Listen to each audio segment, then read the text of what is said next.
Pues bienvenidos todos a esta tercera sesión de nuestros seminarios de IFIL. Hoy nos va a acompañar Marián García, que es miembro destacado de IFIL, y nos va a hablar sobre gestión del agua. El tema hoy no va tanto de financiación como de aspectos de gestión de un servicio público concreto.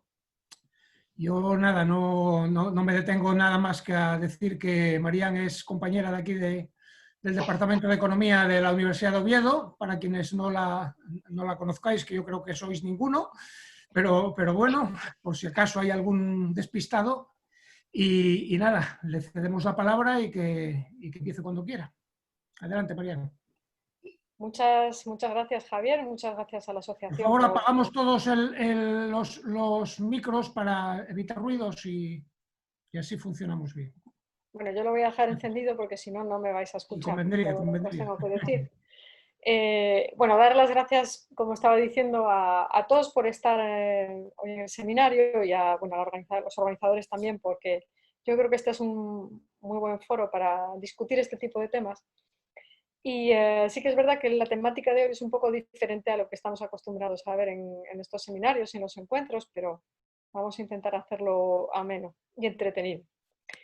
Voy a compartir mi pantalla. A ver, aquí estamos. Y la presentación con todos vosotros.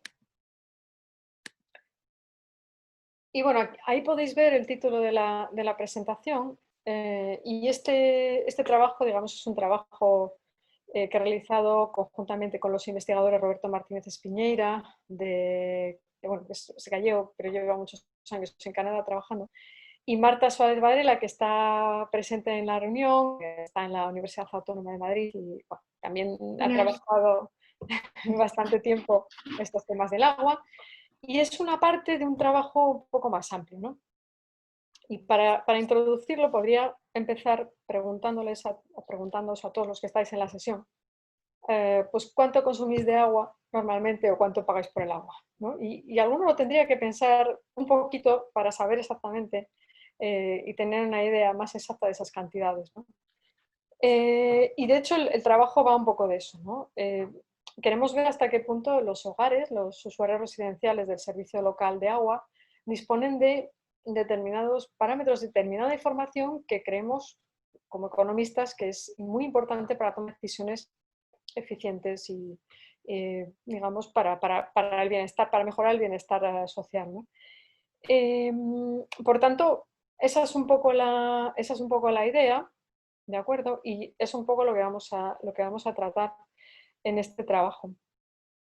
La presentación está en inglés, no os asusten mucho, pero yo voy a hacerla en castellano todo el tiempo, pero hemos aprovechado que el material y lo que vamos escribiendo está en inglés, por lo tanto lo he dejado íntegramente en inglés.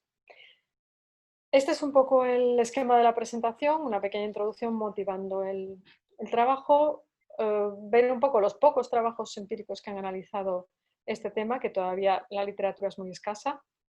Luego comentar un poco lo que es el meollo de la investigación, el centro de la investigación, que es el análisis empírico, comentando un poco dónde realizamos la aplicación, que vamos a ver que es una ciudad española, y comentando un poco la base de datos y las variables que hemos utilizado, ¿no? Breves notas sobre la metodología, donde no me voy a extender demasiado, y finalmente unos resultados, los principales resultados de esta parte del estudio que digamos, es parte de una investigación algo más amplia, pero que luego la conectaremos en la parte de conclusiones, en la parte de, digamos, implicaciones de políticas públicas. Bueno, digamos que nosotros los economistas somos muy fans de los precios como instrumento para gestionar los recursos, ¿no? Estamos hablando de recursos hídricos, por lo tanto, si ustedes consultan la literatura al respecto, verán que este tema, este instrumento, ha suscitado muchísima atención en los últimos años. Yo creo que hay más de, no sé, 800, 900 trabajos que hayan analizado, hayan intentado estimar la demanda de agua residencial y que hayan intentado ver si los precios realmente ayudan a gestionar esas demandas de agua, ¿no? Por lo tanto, es un instrumento súper interesante para los economistas, pero sí que es cierto que en el contexto de los recursos hídricos y del servicio local los servicios locales del agua, digamos, que hay varios, el diseño de tarifas es una cuestión súper importante, pero que es muy compleja. Porque al final los políticos, los gestores, intentan conseguir varios objetivos a un tiempo, ¿no? Si ustedes leen alguno de los trabajos de la OCDE o de los informes, verán, especialmente a nivel residencial, hay muchos objetivos y muchas cuestiones que se quieren conseguir cuando se diseñan las tarifas, ¿no? Esto podría ser una cuestión de principios, el diseño, ¿no? Ahí señalo los principales que pueden encontrar en organismos como la OCDE o en la Unión Europea. Por ejemplo, la suficiencia.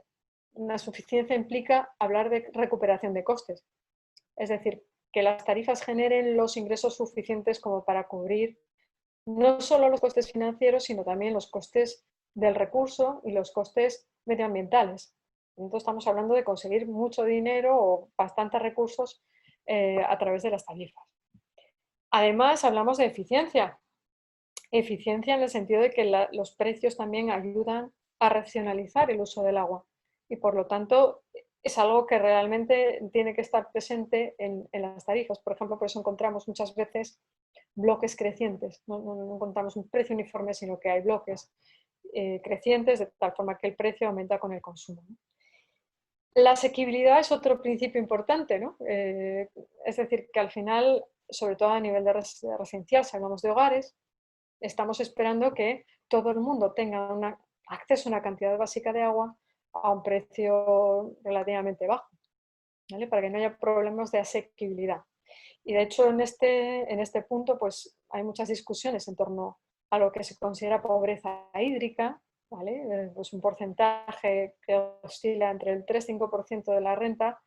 Ahí está el umbral y hay que tener mucho cuidado con determinados grupos, ¿no? Y por ejemplo aquí, como veremos más adelante, podemos hacerlo de varias maneras, ¿no? Las tarifas pueden incorporar algún mecanismo o podemos hacerlo con mecanismos ex post, mediante subvenciones, mediante ayudas a posteriori, ¿no? Entonces, ahí hay también mucha literatura en cuanto al diseño de tarifas. Y también es importante que las tarifas sean transparentes, es decir, que estén claras para los ciudadanos, que no haya complejidad, ¿no? Y bueno, si se fijan en las siglas de estos 4 principios, pues voy a utilizar esta imagen, porque es una imagen que me da pie a muchas cosas. Bueno, ahí pueden ver el famoso modelo SEAT 600 de hace unos cuantos años. Para los que, bueno, no conocen la marca, es una marca española de vehículos muy conocida, muy popular. Y también pueden ver, pues un poco, una imagen que nos da una idea del contexto. Es decir, vamos a hablar de España, en la imagen aparecen pues, todos los tópicos juntos. No vamos a ver el arroz flamenco, pero sí vamos a hablar de agua, ¿no? Ven el señor al lado que está con el botijo tomando un poquito de agua. Al final nos interesa además España porque vamos a ver que por sus características, que se relacionan además con todo el tema de la descentralización fiscal, pues por sus características vamos a ver que es especialmente complicado, especialmente complejo. Lógicamente, cuando uno quiere conseguir varios objetivos a un tiempo, eso sucede. Vamos a ver estructuras simples, vamos a ver estructuras de precios muy complejas. Y vamos a poner un ejemplo para que se haga una idea de qué estamos hablando, ¿no? Al final, cuando hay estructuras de precios o tarifas muy complejas, el problema es que la gente tiene una percepción de los precios, quizás también del consumo, que es errónea y por lo tanto la toma de decisiones puede estar un poco sesgada. Y es muy difícil aprender y es muy difícil tomar decisiones racionales económicamente.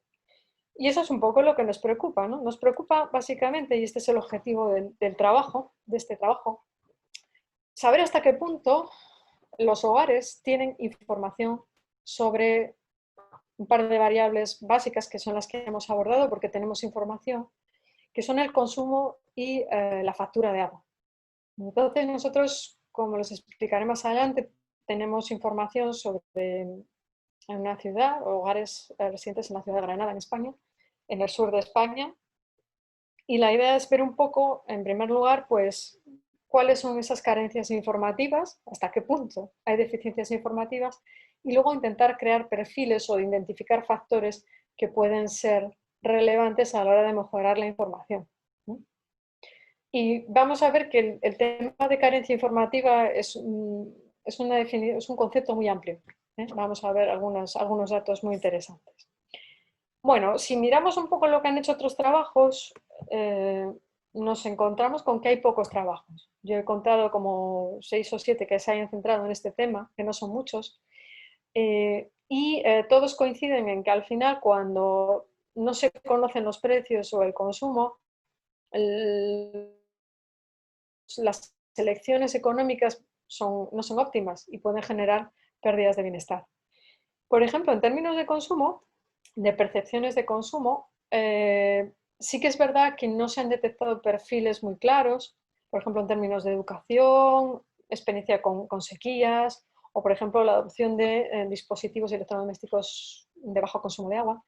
Pero sí que es verdad que se ha observado que cuando estamos hablando de actividades, por ejemplo, que implican grandes volúmenes de consumo de agua, sobre todo si hablamos de hogares, pensamos en usos externos, ¿no? Por ejemplo, pues el jardín o la piscina o lavar el coche con el agua de la red, que no se debería hacer en principio, pero que la gente lo hace. Y ahí, por ejemplo, la gente calcula mucho menos cuál es la cantidad de agua que necesita para esas actividades, ¿no? Con lo que eso, por actividades dentro del hogar, cuánto estimaban los hogares que podían consumir en términos de agua, ¿no? En cuanto a los precios, hay una cuestión muy interesante, y es que en la mayor parte de los trabajos han encontrado que hay una probabilidad mucho más alta de que la gente conozca su factura a de que la gente conozca cuestiones tan específicas de economistas, no como marginal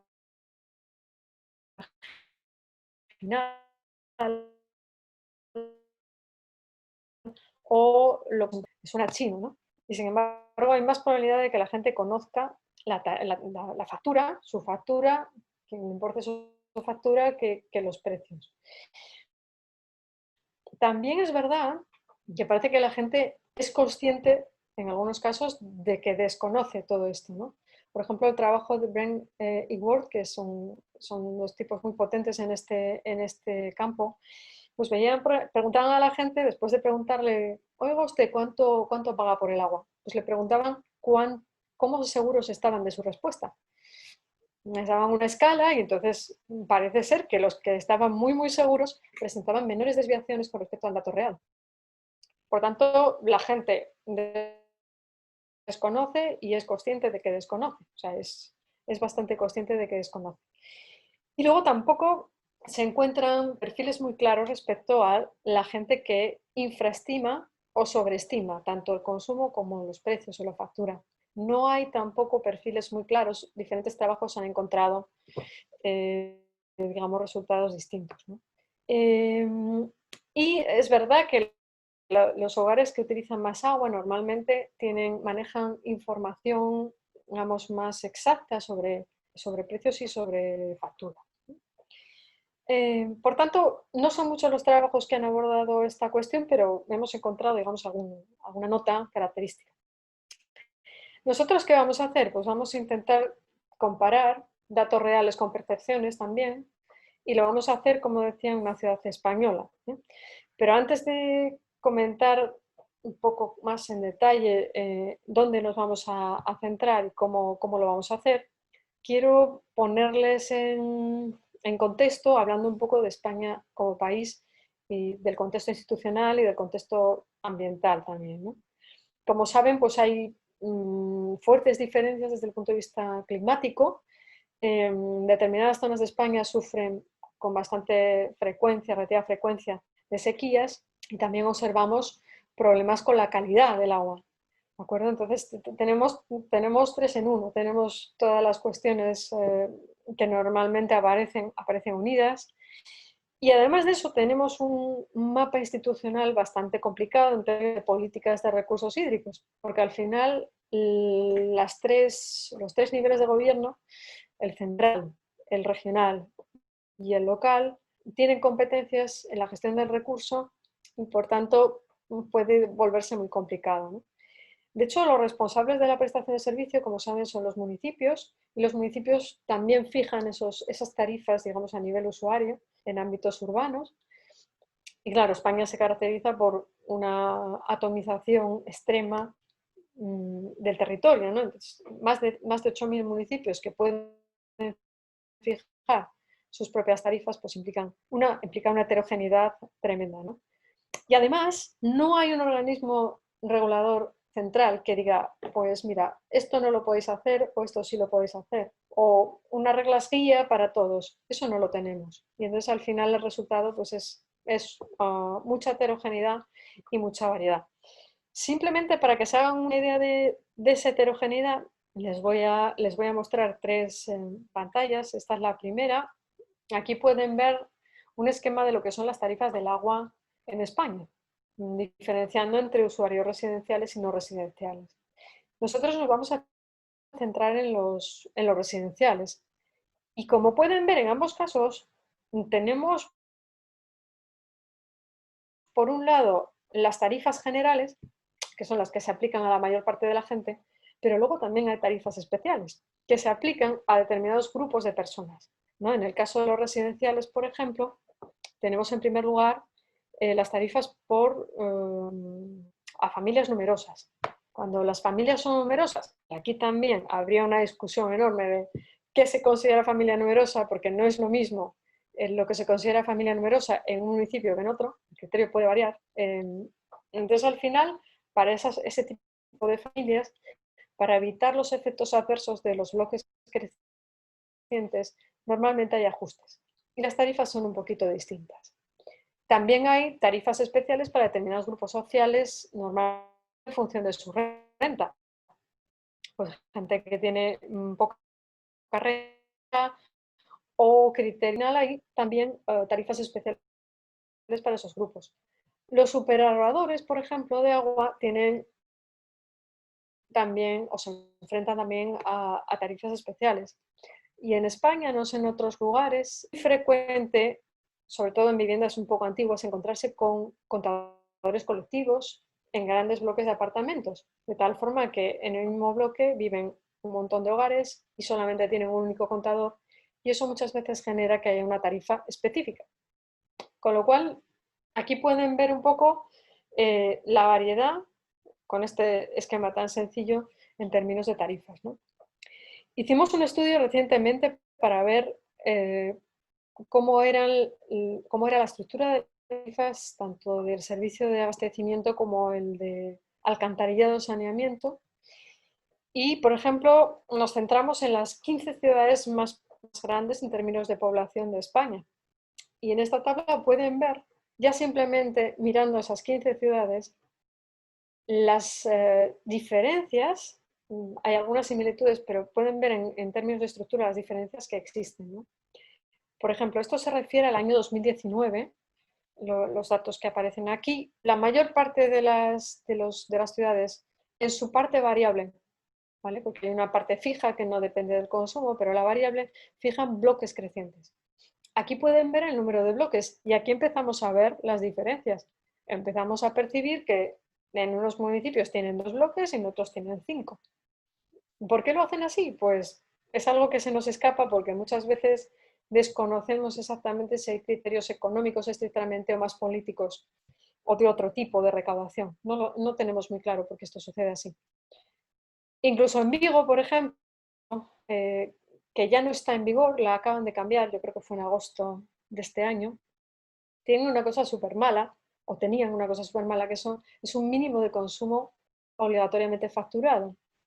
Quiere decir que aunque consumas 2, siempre te van a cobrar X, ¿no? En este caso pues serán 15, creo recordar, y ahora la han cambiado recientemente, ¿no? Ha salido el alcalde diciendo que, bueno, que nos tenemos que poner, adoptar los criterios europeos, etcétera. Pero en España, por ejemplo, nadie del gobierno central dice, pues los mínimos obligatorios facturados, esos no son aceptables, ¿no? Eso nadie lo dice.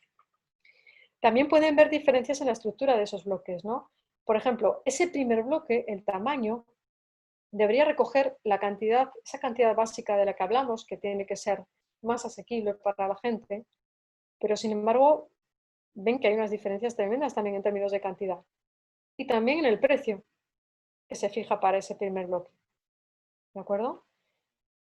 También hay diferencia respecto a la cantidad a partir de la cual se paga el precio más alto, ¿no? Pueden ver que hay muchas diferencias en términos de cantidad y en términos de precio. Si nosotros miramos igualmente las tarifas de saneamiento y alcantarillado, vemos que todavía hay más cambios. Algunos municipios adoptan tarifas uniformes, es decir, donde no hay bloques, el precio siempre es el mismo. Y también observamos diferencias en términos de tamaños de los bloques y precios. Aquí también hay que decir que además de las tarifas que fija el ayuntamiento, pueden existir impuestos de tipo regional que incrementen la factura y también de tipo central, ¿no? Puede haber otro tipo de figuras que incrementen estas cifras. Al final tenemos un panorama muy complejo, ¿no? Y la ciudad en la que nos hemos centrado nosotros no es ninguna de estas porque es un poco más pequeñita, es una ciudad de tamaño mediano, 230.000 habitantes más o menos, ubicada en el sur de España, pero como pueden ver en la imagen, es un sur de España cerca de las montañas, con lo cual sí que es verdad que sufren de sequía, pero tampoco es tan problemático, tan severo como en otros lugares, ¿no? Sí que es verdad que es una ciudad que constituye un destino turístico bastante popular, como pueden verse la Alhambra al pie de la montaña y por tanto recibe muchísimos visitantes, o recibían al menos, ahora no sé cómo estarán haciendo este año.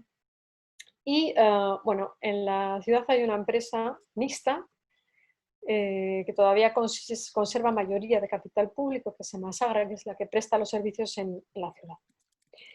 Aquí pueden ver la tarifa, pero solo les muestro la tarifa general, porque también hay tarifas especiales que se aplican a familias numerosas, a desempleados y a jubilados, ¿vale? Entonces, aparte de eso, esta es la general y pueden ver que sumando todos los conceptos que componen la tarifa del agua, pues al final tenemos una parte variable con 5 bloques y luego una parte fija que depende del calibre del contador, no del consumo, pero sí del calibre del contador, en este caso, que añade una cantidad adicional a la factura, ¿no? Y este es básicamente el contexto. Nosotros aquí, en esta ciudad, colaboramos con la presa de aguas, entonces pudimos conseguir información sobre una muestra de hogares. La muestra inicial fue de 1.465 hogares que luego se quedó reducida porque hubo que cribarla, muchas variables pues no tenían suficiente calidad. Inicialmente el periodo iba comprendido entre 2009 y 2011, pero para este estudio nos hemos quedado con exclusivamente el año 2010. Por eso les mostraba las tarifas de 2010. Lo que hacemos básicamente es conseguir información real del consumo y de las facturas a través de Enmasara, que es la compañía de suministro, la que presta los servicios de suministro y saneamiento, alcantarillado de agua, y eso lo combinamos con la información que obtenemos de una encuesta.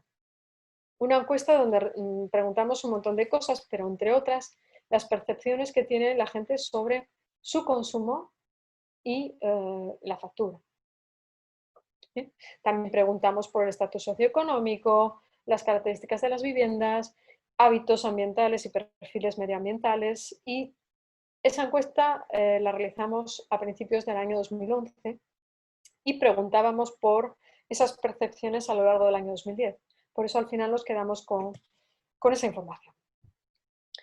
Fíjense en la tabla inferior, en la tabla 4, donde ya podemos ver unas cuestiones súper interesantes. Ahí lo que hacemos es comparar las percepciones, en bruto, digamos, no estamos haciendo ningún cribado, con los estadísticos de los datos reales, el consumo, la factura, el consumo, la factura.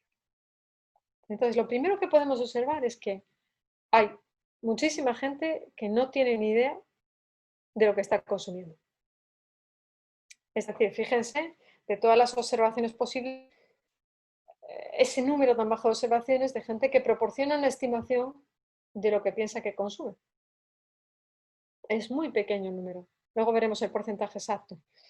En la factura también sucede que hay gente que no se atreve a, digamos, a dar un número porque no tienen idea. Y de hecho, los que entrevistaban nos decían, no, es que la gente se quedaba hablando y decía, es que no tengo ni idea qué contestarte a esa pregunta, no lo sé. En el tema de la factura, también hay mucha gente que no sabe qué decir, ¿no? Y también lo que observamos en estas cifras es que normalmente si comparamos percepciones con valores reales, ¿no?, el primero con el tercero, el segundo con el cuarto, es que la gente tiende a sobreestimar lo que paga y a infraestimar lo que consume, lo cual es un perfil relativamente razonable, ¿no? De tal manera que simplemente mirando estas cifras ya nos podemos hacer una idea de lo que constituyen los problemas. Es decir, el problema es que hay mucha gente que no tiene ni idea y luego los que sí tienen idea, piensan que tienen idea o dan una estimación, esos se desvían del dato real. Entonces, a nosotros nos interesan esas dos dimensiones, no solamente la desviación en sí, sino la gente que no dice nada, esa gente nos está diciendo algo, nos está transmitiendo también algo sobre el perfil informativo de los hogares en Granada. Entonces, ¿qué hacemos? Pues lo que hacemos es crear una serie de variables dependientes, que es lo que queremos explicar, ¿no? Queremos ver perfiles también en función de esos parámetros. La primera dimensión es la de proporcionar una estimación, la de dar alguna cifra. Por lo tanto, lo que hacemos es crear variables dummy para el consumo y para la factura. Es decir, toma valor 1 cuando se proporciona una estimación, toma valor 0 cuando no. Y luego también creamos esta variable, porque vamos a desarrollar también al final un modelo econométrico para configurar perfiles o grupos de gente, que es el de clases latentes. Y esta variable es una variable categórica, de tal forma que toma valor 0 cuando no se estima ni el consumo ni la factura, toma valor 1 cuando se estima una de las dos y toma valor 2 cuando se estima las dos. ¿Vale? También nos interesa, una vez que tenemos las estimaciones de la gente que nos ha dicho algo, nos interesa compararlo con el dato real. Entonces, fíjense que al final tomamos como referencia la desviación proporcional en términos absolutos entre el dato real y el dato percibido, ¿no?, que es un poco lo que tienen aquí. Y para las clases latentes, para facilitar un poco el análisis, tomamos medias anuales, porque si se fijan, creo que no se lo comenté, pero el periodo de facturación es el bimestre. Entonces, para 2010 tenemos en realidad 6 observaciones por cada individuo. Y eso en clases latentes se complica un poco. Clases latentes con panel son unos modelos complicados de aplicar y decidimos tomar pues medias anuales. Vale. Bueno, pues estas dos dimensiones con todas estas variables las intentamos explicar a partir de estos grupos de variables, ¿no? Por ejemplo, el perfil socioeconómico, pues si uno está satisfecho con su renta, si le permite satisfacer las necesidades o no, si la persona que nos contesta pues tiene de alguna manera estudios superiores, si es propietario de la vivienda, el tamaño del hogar también y luego el porcentaje de gente en el hogar con determinados rangos de edad, ¿no? También contemplamos algunas variables que recogen actitudes medioambientales y comportamientos relativos al medio ambiente, ¿no? Enviro, por ejemplo, es una variable dummy que toma valor 1 cuando el hogar está preocupado por el medio ambiente, pero cuando no, por tanto, es una variable de actitud. Otra variable que es una variable de adopción de tecnologías eficientes de bajo consumo de agua, ¿vale? Toma valor 1 cuando sucede, 0 cuando no. Y luego un índice de ahorro de agua, en realidad es un índice que contempla varios hábitos relativos al consumo de agua, entonces cuanto mayor es el valor del índice, pues digamos que mejor es el comportamiento con respecto a la gestión del recurso en el hogar, ¿no? Y luego también este bloque es interesante en el sentido de que nos da una idea de los detalles informativos que tienen los hogares. Por ejemplo, cuando el entrevistador iba a las casas, porque era una entrevista puerta a puerta, el entrevistador siempre decía al entrevistado, si quiere, puede coger usted su factura, puede tomar usted su factura del agua y puede consultar, puede responder utilizando esa factura, ¿no? Por tanto, esta variable de Q es una DAMI que toma valor 1 cuando la persona consulta su factura en ese momento y 0 cuando no. O sea que al final puede ser gente que esté muy bien organizada, porque viene alguien a casa y te dice, voy a hacerle unas preguntas sobre el agua. Yo, por ejemplo, no sabría encontrar esa factura, no sabría dónde encontrarla, ¿no? Depende un poco de lo organizado que seas y de la atención que le dediques a este tipo de cosas.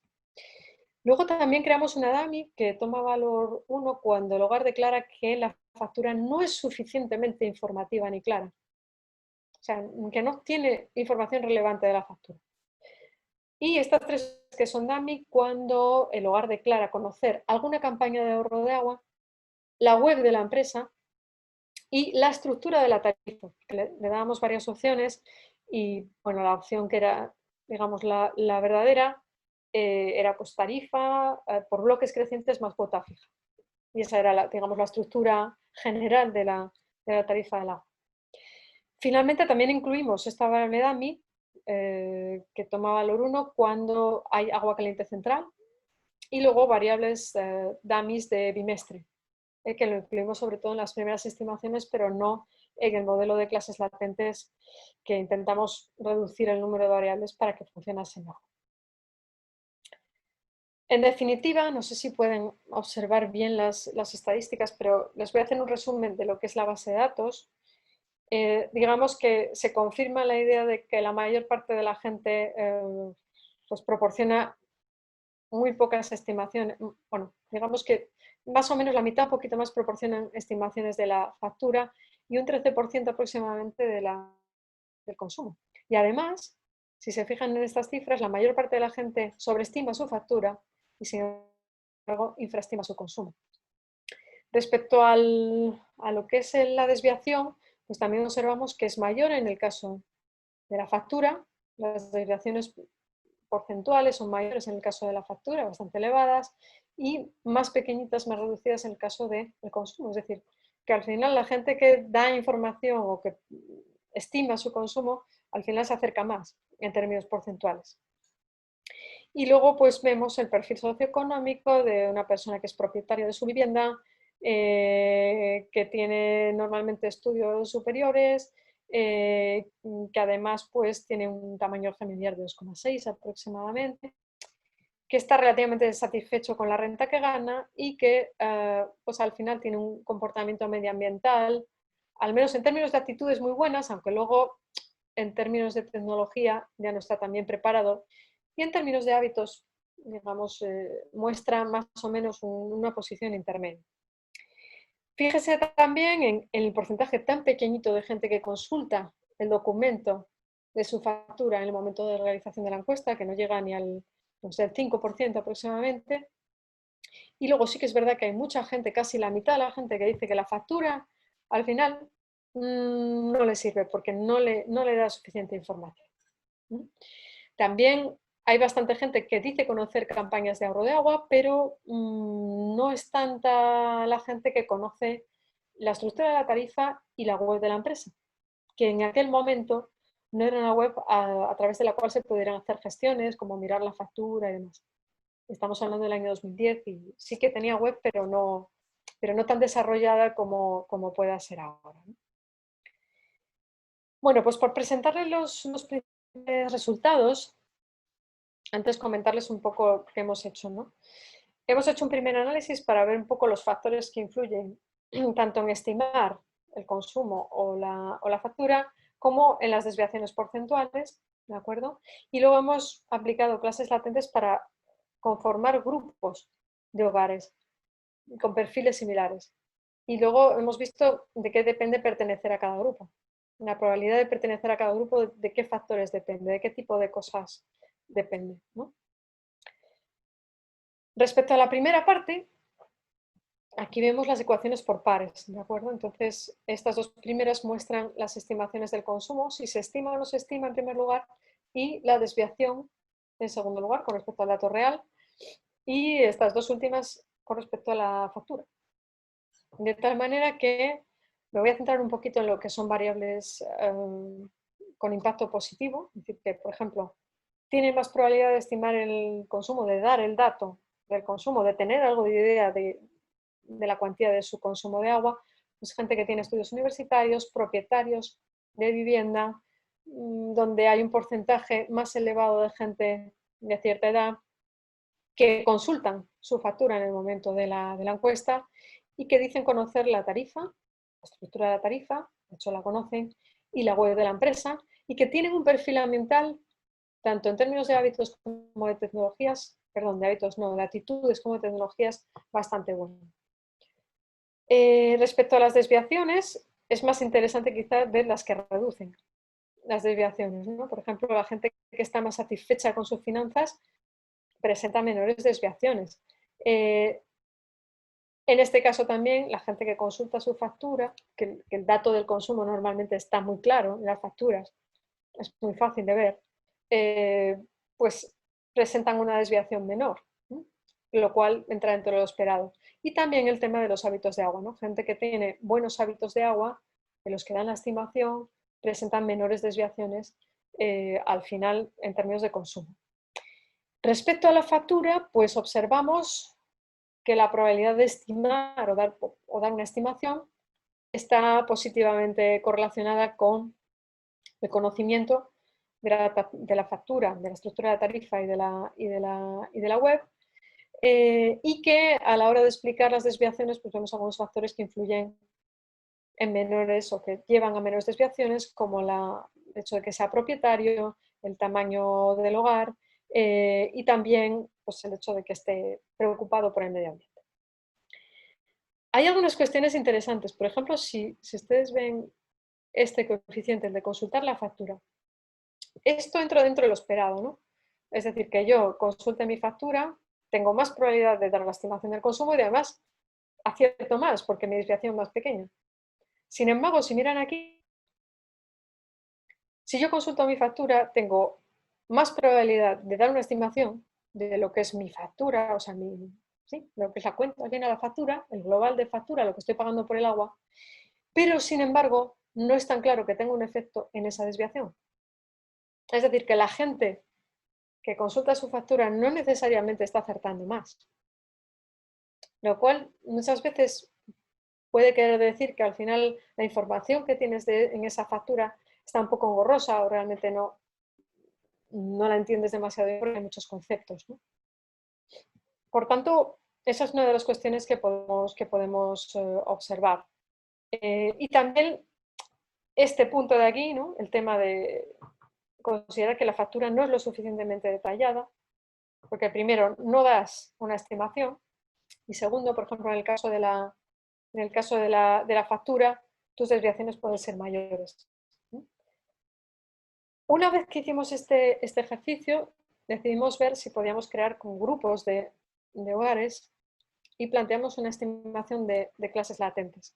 Entonces, al final, el modelo nos convergió con dos grupos exclusivamente. Como es un modelo bastante complicado, con muchas dimensiones, no nos convergía, digamos, con más clases y al final pues, se formaron dos grupos, pero que están bastante claros en términos de perfiles.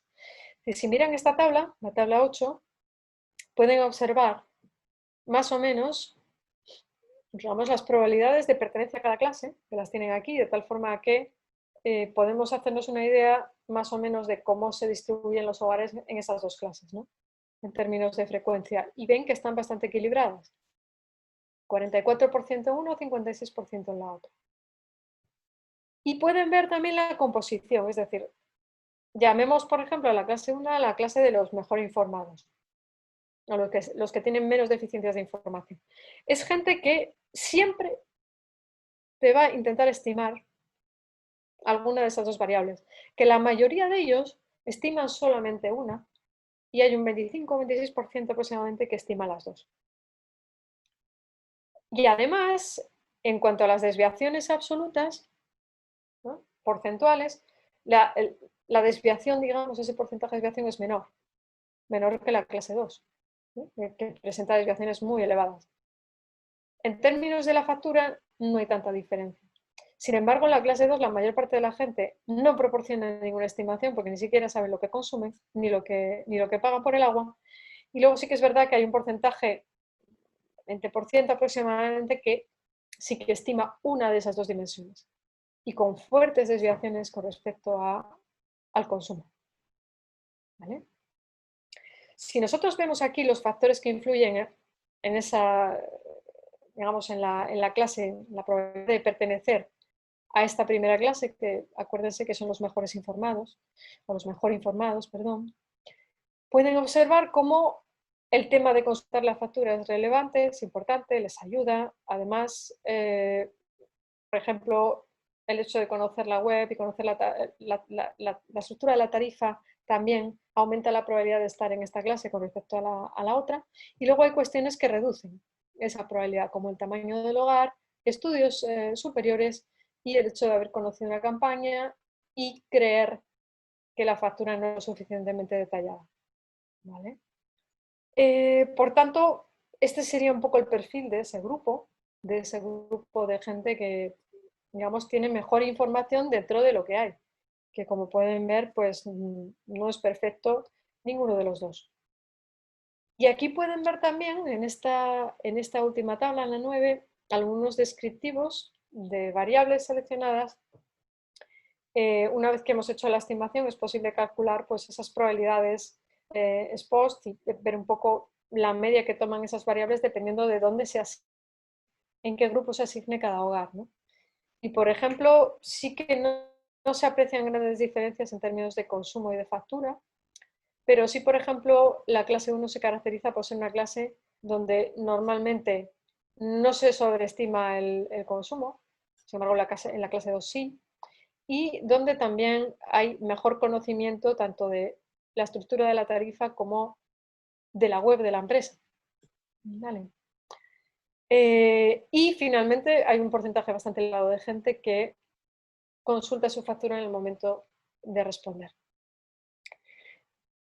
Estas cifras que les mostré en la estimación no nos dicen nada a priori, solo podemos ver los signos porque son coeficientes, pero sí que podemos hacer cálculo de efectos marginales, ¿no? Es decir, de ver en cuánto aumentaría esa probabilidad de pertenencia al grupo en el caso de que una de las variables cambie, ¿no? Que hay muchas variables interesantes, pero quizás nosotros nos quedamos con esta, con el tema de consultar la factura. Y lo que podemos ver ahí son los efectos marginales de esa variable, que es una de las más potentes, cuando, de alguna manera, pasamos de no consultarla a consultarla. Pasamos, digamos, de 0 a 1, en cuánto aumenta la probabilidad de pertenecer a la clase, digamos, de los mejor informados. Y podemos ver que es positivo y creciente con el tamaño del hogar, aunque esa tasa de crecimiento cada vez es más pequeña. Hasta que básicamente aquí prácticamente es igual.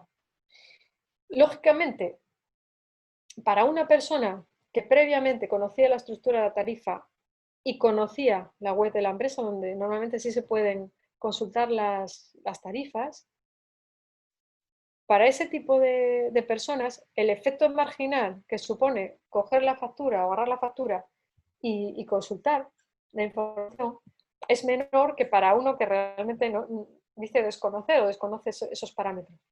¿Vale? El efecto es mayor, lógicamente, ¿no? Entonces nosotros recogemos con esos colores, diferentes colores, interacciones entre varios variables o factores que incluimos en la estimación. Pero en definitiva, el trabajo yo creo que nos da pistas un poco dónde tenemos que poner la atención. Tenemos que poner la atención, yo creo que es un hecho importante, en la idea de que la gente tiene un nivel de desinformación importante respecto a estos dos parámetros, que estamos hablando de cosas muy sencillas. No nos hemos metido en precios marginales, ni en precios medios, ni en bloques, ni nada de eso, ¿no? Simplemente estos dos parámetros que te ayudan a tomar decisiones y la gente realmente no lo conoce. Mucha gente ni siquiera tiene idea, la más remota idea de lo que está consumiendo de agua, por ejemplo. Y es algo que yo creo que debería solucionarse, porque entonces, si no se soluciona ninguno de los instrumentos que nosotros diseñamos, sobre todo los económicos, va a poder funcionar, probablemente, ¿no? Una de las cuestiones en las que estamos trabajando, de hecho, se relaciona un poco con el tema de la información, no solamente la información que se proporciona en las tarifas, sino el acceso a la información. Porque hay mucha gente que no recibe la factura en casa, hay mucha gente que aunque la reciba no la mira. Entonces la idea es ver cómo se puede hacer que la gente realmente consulte su factura y esté informada. Y pues ahora, por ejemplo, tenemos un proyecto en marcha para intentar ver hasta qué punto la mejora de información y los medios, los cauces a través de los cuales se transfiere esa información funcionan y tienen algún tipo de reacción en el consumo o en los patrones de comportamiento de la gente, ¿no? De tal forma que yo creo que es algo en lo que tenemos que tener o poner esfuerzo para que la gente sea más consciente realmente de esos parámetros, de esas variables que le pueden ayudar a tomar decisiones más eficientes y mejores desde el punto de vista del bienestar. Y con esto yo cerraría la presentación porque creo que me he ido ya del tiempo. No lo sé exactamente, pero es posible que me haya ido un poco del tiempo, un poco bastante. Por lo tanto, les doy las gracias de verdad por su atención y su paciencia y bueno, quedo a disposición para todo tipo de preguntas, comentarios y demás a los oyentes. Muy bien, pues muchas gracias, Marian, y nada, empezad a parar.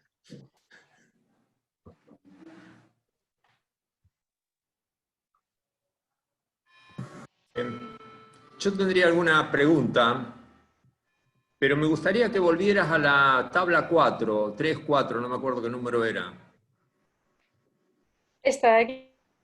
No, una de donde estaban sí, sí. ¿Qué unidades son estas? Por ejemplo, la media esta, ¿qué es esto? ¿La media de qué? Sí, son euros por periodo de facturación. En el caso de la factura y en el caso del consumo, metros cúbicos, también por periodo de facturación, que son 2 meses, cada 2 meses. Y no es heterogénea la comparación porque en el percibido tenemos una diferencia muy importante con el real. No sé eso cómo influye en las medias, si eso está complicado. Sí, o sea, al final esta tabla lo que hace es mostrar los datos en bruto, digamos, ¿no?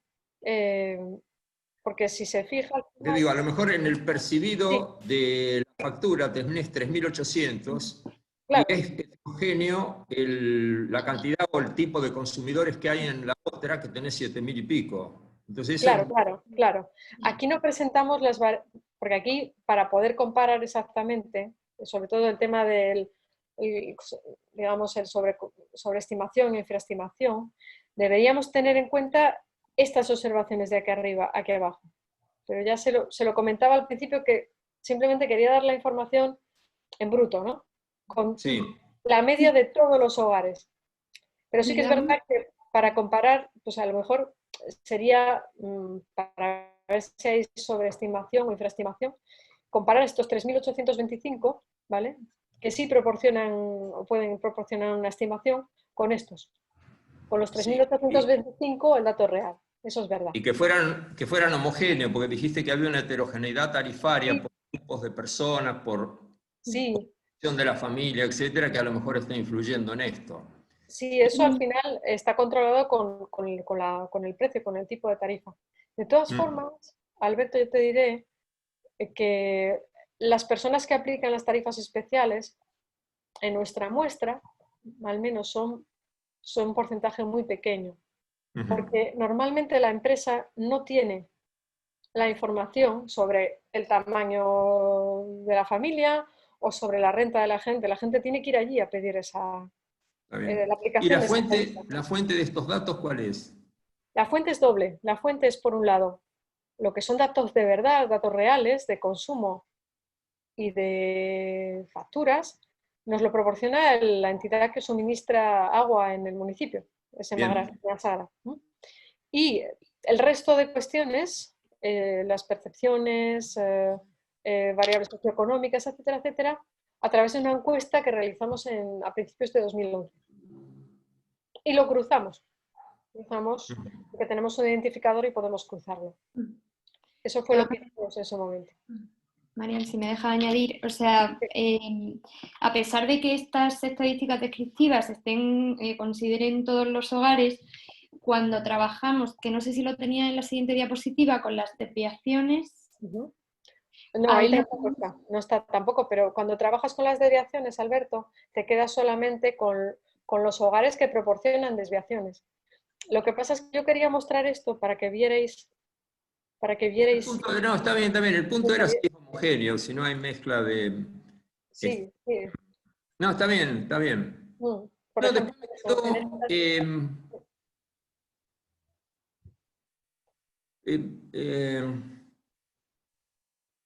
me quedó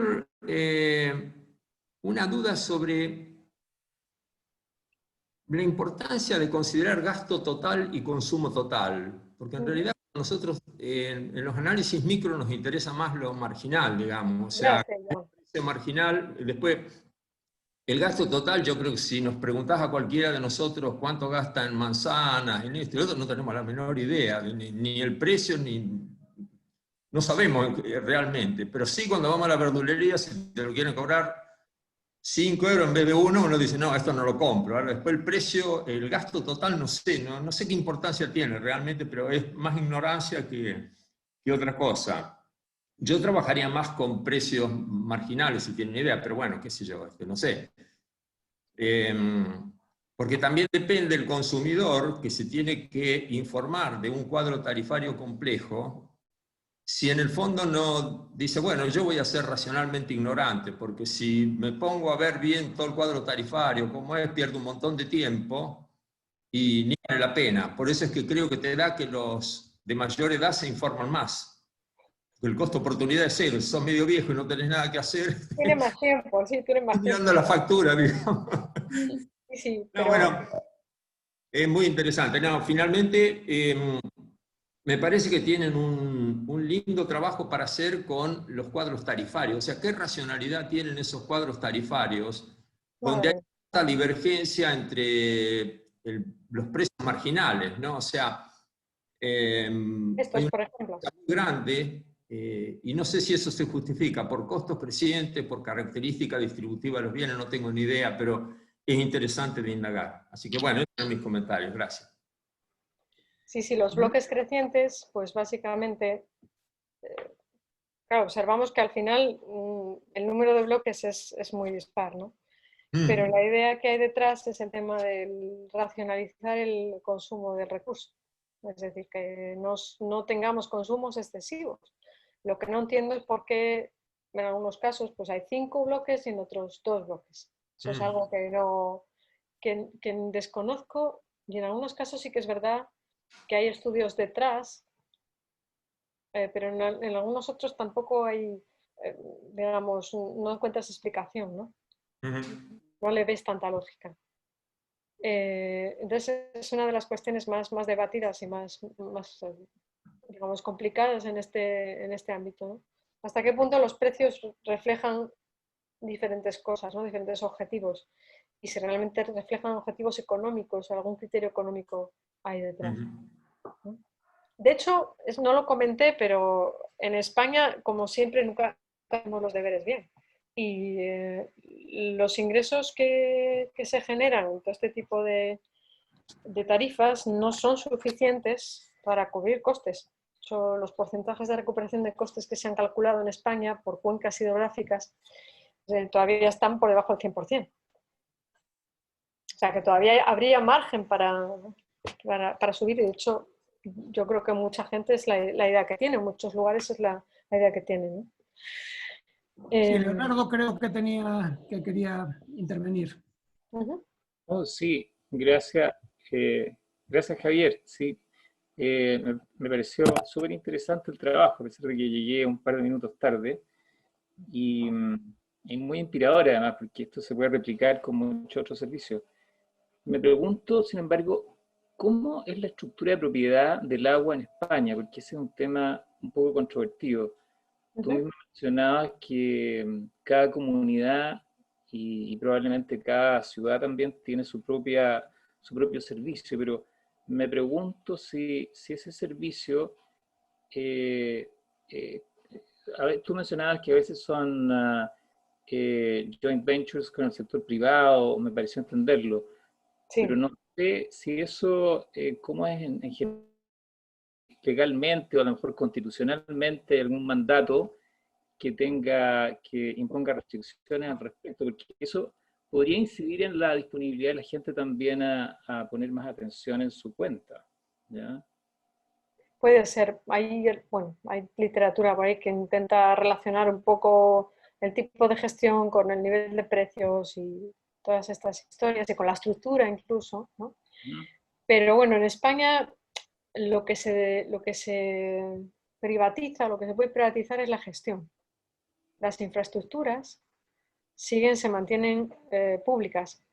O sea, tú puedes encontrar, como en este caso, una participación público-privada, pero es a nivel de gestión. Todo lo que son las infraestructuras ligadas al servicio, esas siempre van a permanecer en manos públicas, aunque las gestione la iniciativa privada. La propiedad va a ser pública. Y sí que es verdad que se han encontrado muchas veces diferencias en términos de niveles de precios en función del tipo de gestión, incluso de la estructura, porque, claro, no es lo mismo apostar mucho y fuertemente por unos ingresos fijos todos los meses a través de un mayor peso de los componentes fijos, que eso al final termina por ser regresivo que, por ejemplo, apostar más por el componente variable, ¿no? Y en algún trabajo un poco más antiguo, pues ahí sí se veían también diferencias en función del tipo de gestión en la estructura de las tarifas. Las empresas privadas que gestionan proponen una tarifa que tiene que aprobar el pleno municipal. O sea, no es que la empresa pueda poner el precio que quiera al agua, sino que tiene que ser aprobado, pasar un poco la criba del gobierno municipal, ¿no? Pero sí que es verdad que hay bastante participación privada en el sector. Yo me aventuraría a decir que en torno al 50%, una cosa así. Pero Están las cifras. esa participación privada significa que ellos son los propietarios de la red, de la distribución. No, lo que son las infraestructuras no llegan a ser propietarios. Eso no, eso permanece en manos públicas. O sea, participan hacen la gestión. Y en función de la concesión, cómo se establezca, en qué términos, pues participan, digamos, del resultado. Pero lo que son las infraestructuras, esas siempre permanecen, siempre van a ser siempre titularidad pública. No siempre, a ver, es que aquí, por ejemplo, tenemos a confundir también, hay mucha mezcla de infraestructuras aquí, porque hay infraestructuras de tipo que dependen de la confederación hidrográfica de turno, que puede ser central, o sea, puede ser estatal, o puede ser una cuenca hidrográfica, digamos, que dependa de la comunidad autónoma. Cuando transcurre, todo el cauce del río transcurre por una única comunidad, puede ser competencia de la comunidad autónoma. Y luego también todo el tema del saneamiento, gran parte del saneamiento está en manos de las comunidades autónomas también. Pero lo que es la propiedad de las infraestructuras siempre va a ser pública. Otra cosa es la explotación de eso. Otra cosa es la explotación y la gestión. Que eso sí puede ser privado y sí admite participación privada. Pero sí que es verdad que se encuentra mucha variedad. Por ejemplo, aquí en Asturias, pues en la capital, pues hay una empresa privada, en Gijón, que es otra ciudad que además es más grande en población, pues es una empresa pública, que no tiene participación de ningún tipo privada. Y luego también una de las cosas que podemos observar es el tema de las agrupaciones de municipios para prestar el servicio, las mancomunidades. Porque al final necesitas un tamaño óptimo, tamaño mínimo para hacer esto con cierta holgura y con cierta garantía de coste, ¿no? Esa sería también otra cuestión. ¿Cómo no? Muchas gracias. ¿Eh? A ti. Y Ignacio creo que tenía una pregunta. Sí, Javier, gracias. Y gracias, Marian, por la presentación, muy, muy ilustrativa. Yo tengo como tengo curiosidad. La muestra que utilizan para los ejercicios es el matching que hacen entre los hogares que tienen las facturas y los mismos que tienen las encuestas sociodemográficas para identificar su perfil, ¿verdad? Que son algo menos de 1.400. Pero al final anotaste que muy poca población recibía la factura, es decir, la empresa no le envía a cada hogar su factura bimensualmente. No. Creo que te refieres a esta variable de aquí, ¿no? N de bill. No es que la factura no esté disponible, es que Yo creo que es se una refiere data que a toma la hora valor de consulte. cuando piensan que no es suficientemente informativa, que no es Ya, clara. pero digamos no tienen la costumbre de que le llegue la factura al hogar donde se identifique la tarifa por metro cúbico y donde se identifique el consumo. No dispone cada hogar de esa factura bimensualmente. A veces sucede, a veces no. Con esta variable, con lo de consultar la factura, simplemente estamos recogiendo algo que sucede o no cuando hace la entrevista. Es decir, si la persona puede tener la factura pero no querer ir a por ella, es algo que no sabemos. Lo que sí Ah, sabemos es que en ese momento en el que está respondiendo a las preguntas decide consultar su factura utilizando el documento, lo tiene delante de él y contesta. Pero puede ser que la tenga en casa y no sepa dónde la tiene, o puede ser que no la reciba, porque hay muchos casos en los que no se recibe la factura en casa. sí.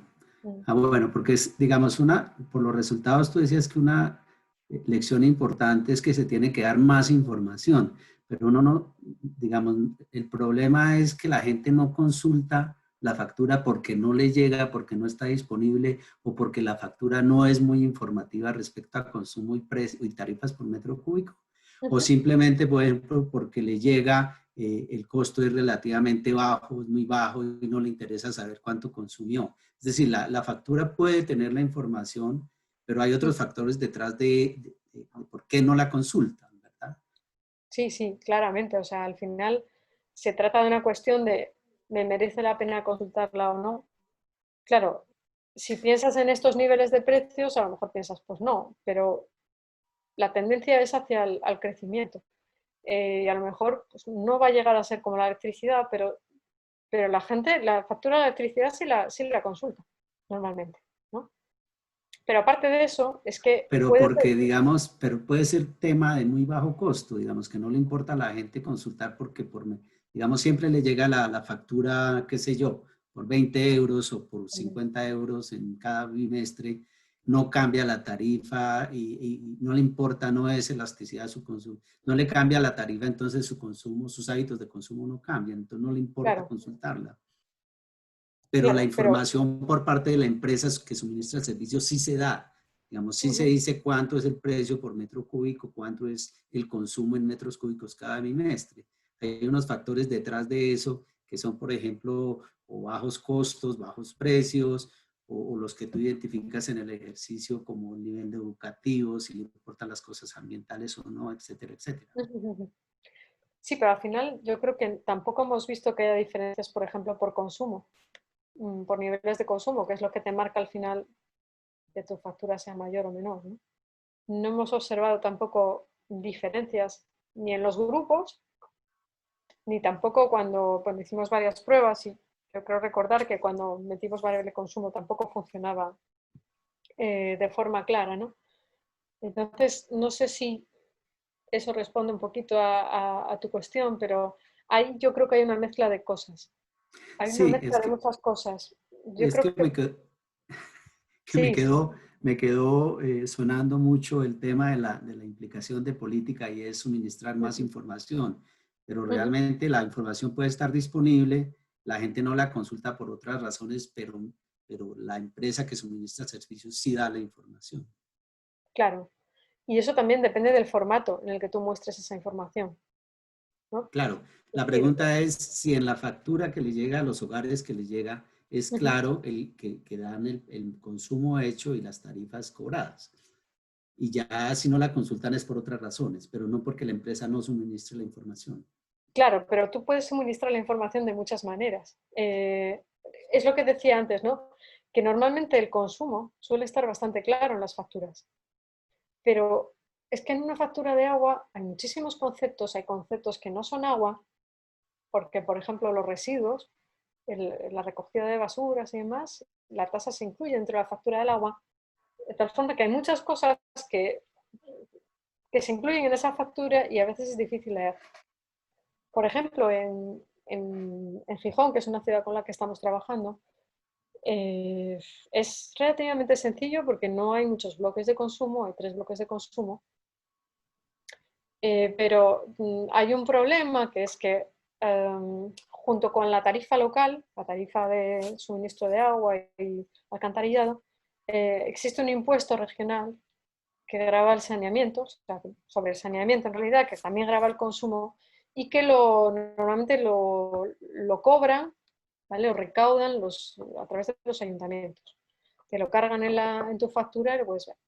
Pero claro, los bloques del impuesto y de la tarifa de abastecimiento de agua son aparentemente los mismos. Tienes el mismo número de bloques. Pero ¿cuál es el problema? El problema es que la aplicación es distinta. Y eso en una factura, explicarlo a veces es complicado. Es decir, en el impuesto tú solamente aplicas un precio de los bloques, que es el más alto, el marginal, y eso lo aplicas sobre todos los metros cúbicos. Y sin embargo, en el caso de la tarifa de abastecimiento de agua, tú aplicas a cada metro cúbico su correspondiente precio.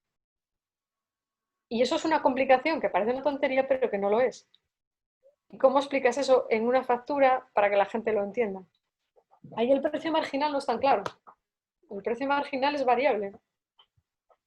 Entonces, yo creo que hay cosas que te cuesta, que es difícil, que es más complicado explicar.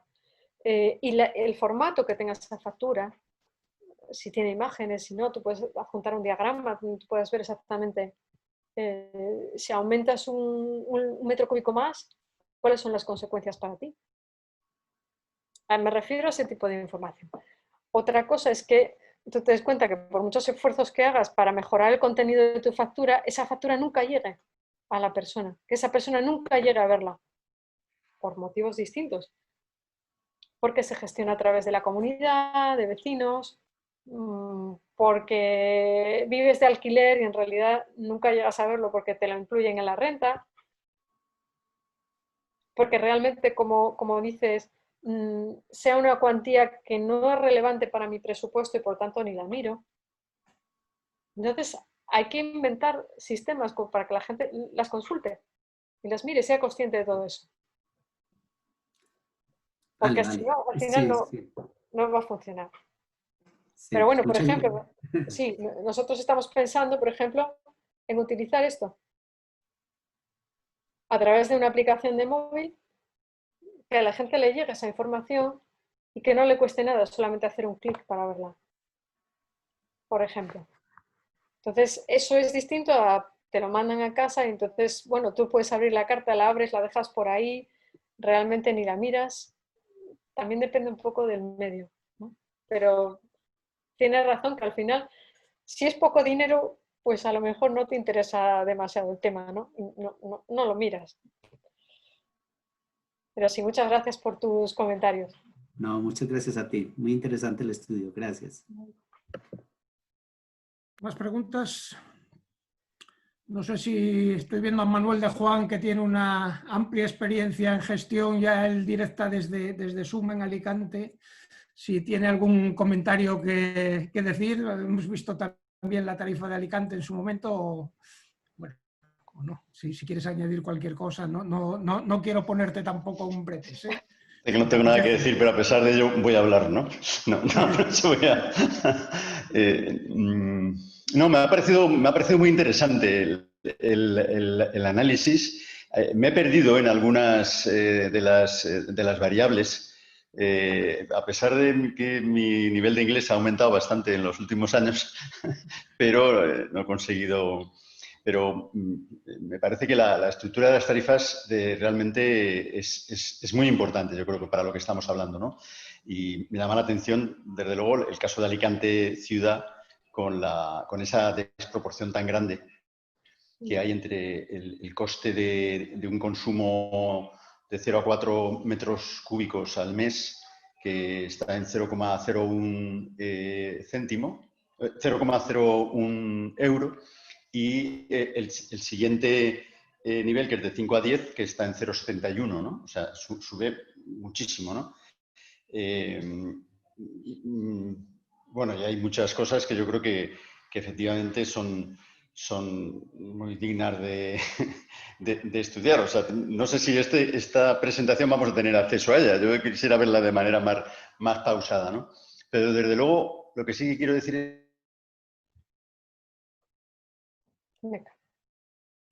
Se nos ha cortado. Es que las maneras... O sea, el usuario se conoce a fondo las tarifas y cómo funciona el agua cuando de repente un mes la compañía le cambia de nivel, bien por... suelen utilizar a veces la treta de no leer los meses anteriores o aprovechar que tú estás fuera cuando vienen a ver tu contador. Entonces, de repente no te facturan 4 metros cúbicos cada mes, sino que de repente te facturan todo en un mes. Con lo cual, tú ese mes, en vez de... si vas aplicando cada mes unos metros proporcionales, pagas poco. Pero si de repente en un mes pues tienes 20 metros cúbicos, pues lógicamente, bueno, en el caso nuestro, pues pagas a 0,71, ¿no? Que es 70 veces más. 70 veces más en el caso de Alicante, ¿no? Es una desproporción tremenda y es cuando realmente ahí el usuario empieza a reclamar y a ver qué ha pasado y por qué de repente va a pagar más de 100 euros o 150 euros en el recibo, ¿no? Quiero decir que a veces son estas, porque mientras sean costos bajos, realmente el ciudadano no protesta. Sí, totalmente, Entonces, totalmente me parece de acuerdo. muy interesante. Otra cosa también muchas veces que la gente, bueno, se da cuenta de ello es cuando hay algún tipo de fuga o de pérdida que te hace saltar también de nivel. Claro, Eso genera también muchas reacciones en la gente, porque realmente tu factura cambia mucho de repente, ¿no? Yo creo que los cambios importantes, esos son los que realmente te motivan a cambiar a ti o a reaccionar. Pero también es verdad que hay mucha gente que es que no recibe la factura. Aquí en Oviedo, por ejemplo, hay un mínimo de facturación obligatoria, mínimo de consumo, que se factura obligatoriamente y que muchas veces se gestiona a través de las comunidades de vecinos. O sea, yo no veo nunca lo que pago. Yo veo mi cuota de comunidad y ahí está incluida el agua. Y cuando hay pequeños cambios, yo no sé si es que hay una derrama de un vecino que hizo alguna barbaridad y tenemos que arreglar algo en la comunidad, o que realmente he consumido un poco más de agua y se refleja en la comunidad. O sea, hay muchas circunstancias en las que al final uno no se entera de lo que está pagando. Por el medio, por la forma. Por ejemplo, no es obligatorio que tú recibas esa factura en casa, yo no la recibo. No la recibo precisamente por el tipo de tarifa que hay aquí. El tema del mínimo de consumo facturado es lo más cómodo del mundo. Porque pagas por X metros cúbicos aunque no los consumas. Entonces eso al final facilita mucho la gestión. Pero no es que sea muy bueno desde el punto de vista de la gestión del recurso. Entonces, no sé, yo creo que hace unos años la ministra Cristina Narbona intentó, digamos, dar unos criterios generales a la hora de fijar tarifas de agua y yo creo que se llevó un montón digamos, de reacciones, malas reacciones por parte de los municipios, que no querían, digamos, que nadie le dijera lo que podían y no podían hacer, ¿no? Y eso fue hace bastantes años cuando lo propuso, pero tampoco estaba proponiendo cosas muy restrictivas, simplemente cosas de sentido común, ¿no? Sin embargo, es muy delicado porque al final te metes en las competencias de otra entidad. Y eso, como ya estamos viendo, o en otros temas, es delicado, ¿no? Es muy complicado. Pero bueno, sí que es verdad que habría que darle repensar todo esto y ver cómo mejorar este tipo de cosas porque estamos hablando de algo muy importante. De un recurso súper importante que al final hay que tener mucho cuidado con él, ¿no? Tenemos que ser cuidadosos. Me parece Muy bien, pues totalmente de sí, acuerdo. Si no hay más comentarios, si no hay más preguntas, pues muchas gracias, Marian, por el seminario. Creo que ha Gracias a estado vosotros. muy interesante y muy ilustrativo. Y simplemente emplazaros para el próximo seminario de IFIL, en el cual va a haber un pequeño delay. Quiero decir, ahora este mes no vamos a hacer seminario porque tenemos las jornadas iberoamericanas de financiación local justo a final de octubre. En realidad este seminario tendría que haber sido la semana pasada, lo llevamos era el correspondiente al mes de septiembre, llevamos un poco de retraso. Y como quiera que en la última semana de octubre vamos a tener las jornadas iberoamericanas, que ya van a ser bastante intensas de por sí, pues no vamos a hacer seminario este mes, el siguiente será en noviembre. En principio tenemos comprometido para ese seminario a Nicolás Zúñiga, de la Universidad de Sinaloa, en México, que hablará sobre el potencial del impuesto sobre adquisición de inmuebles en México. Ese es el plan para el siguiente seminario IFIL. Muchas gracias a todos por vuestra asistencia y participación